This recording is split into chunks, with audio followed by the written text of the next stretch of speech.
possibly presidential candidate for 2016. Ambassador, thank you very much for joining us. Well, Thank thanks you, so much for having Ambassador. me. I enjoyed it.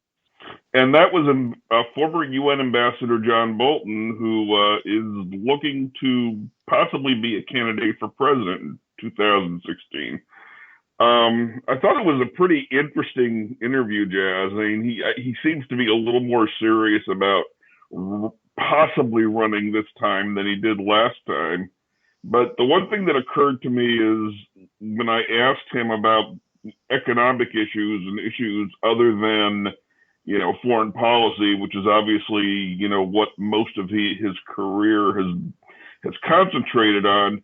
His answer spun back to, the interplay between foreign policy and domestic policy, which is a valid point to bring up. I mean, it's something that a lot of economic policy wonks here in the U.S.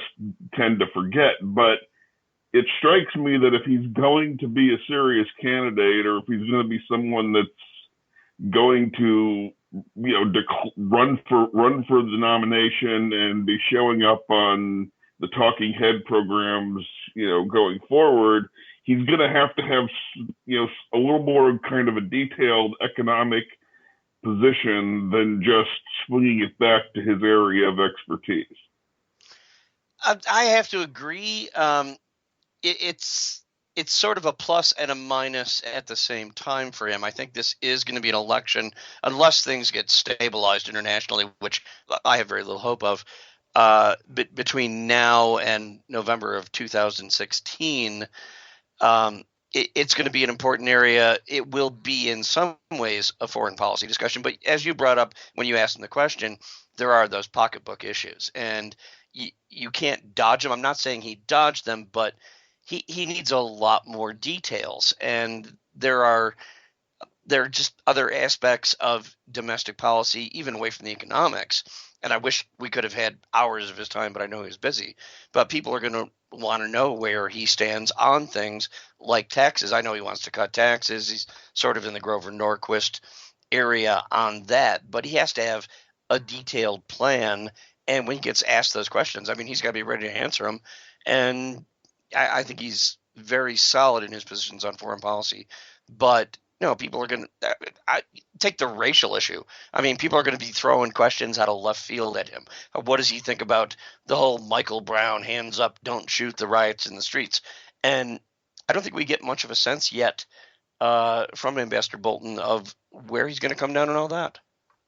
No, we don't. I mean, the one thing, he said several times during the interview, he said that he's, I think the way he described it is generally a libertarian, which, is a phrase a lot of people in the Republican Party have been using in the last 4 or 5 years. But it's also a very vague phrase because as you said, what does that mean? What's your position on a whole host of civil liberties issues, including some of the policy decisions that were made while he was in the Bush administration on warrantless searches, the NSA, things like that, and those are going to come up during the campaign. I'm certain of that. So, it would have been interesting to hear what he thought about it, but I'm not sure. It doesn't sound to me like he has that prepared answer ready that that usually candidates have for various topics. When they're asked questions like that. Well, he's got a little time left, not a lot, but he has a little time. And I don't know, I understand that for purposes of, filing and, all of the election donation rules that are in place, you're more of an expert than me on that. He couldn't come out and say it. But when we asked him, why do you want to be president? It sounds to me like he's getting ready to run. And I think he's going to throw his hat in the ring. He's coming into a really crowded field. And again, we didn't have time. I'm going to just ask you instead of asking him. We have a host of candidates. We have the so-called establishment candidates. Well, Romney's dropped out, but you've got the Jeb Bush, you've got Chris Christie. Some people might think of Scott Walker as an establishment candidate, although the Tea Party seems to like him. On the other end, you've got Ted Cruz, one-term senator from Texas. We've got total outsiders like Dr. Ben Carson. Where, Doug, where do you see the ambassador fitting on that scale? Is he more of a Ted Cruz, or is he more of a Jeb Bush? I mean, where does he fall on that spectrum? I'm not sure where to place him. Partly because on the foreign policy side, he's probably definitely more in the Ted Cruz camp, I would say, because he's a hawk. He's definitely a hawk. But since I don't know his position on immigration, that's another issue that's definitely going to come up.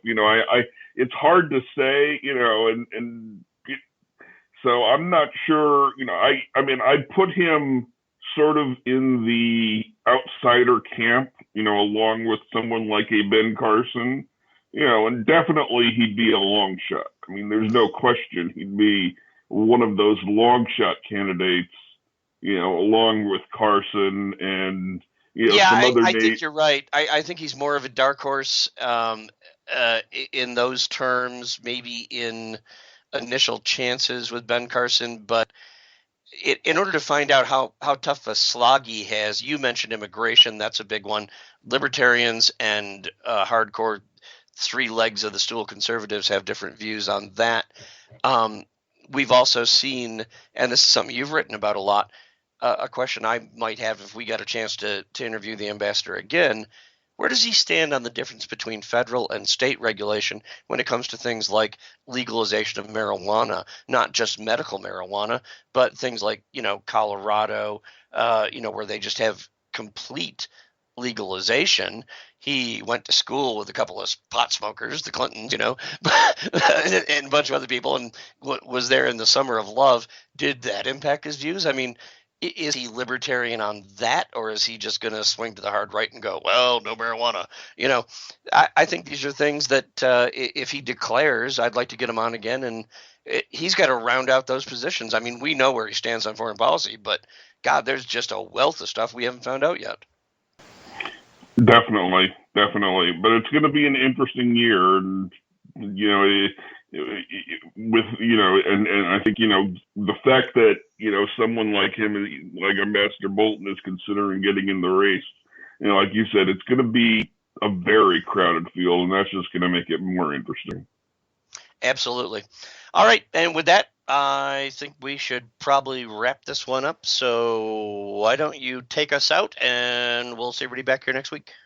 Thanks for joining us for Politinerds Episode 5 with Ambassador John Bolton, and be sure to join us next week and in the weeks ahead for other interesting guests.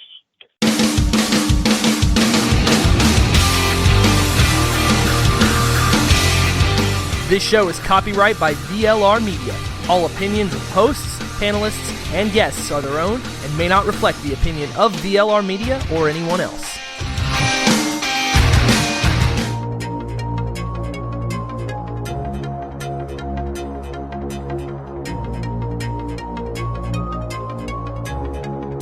This show is copyright by VLR Media.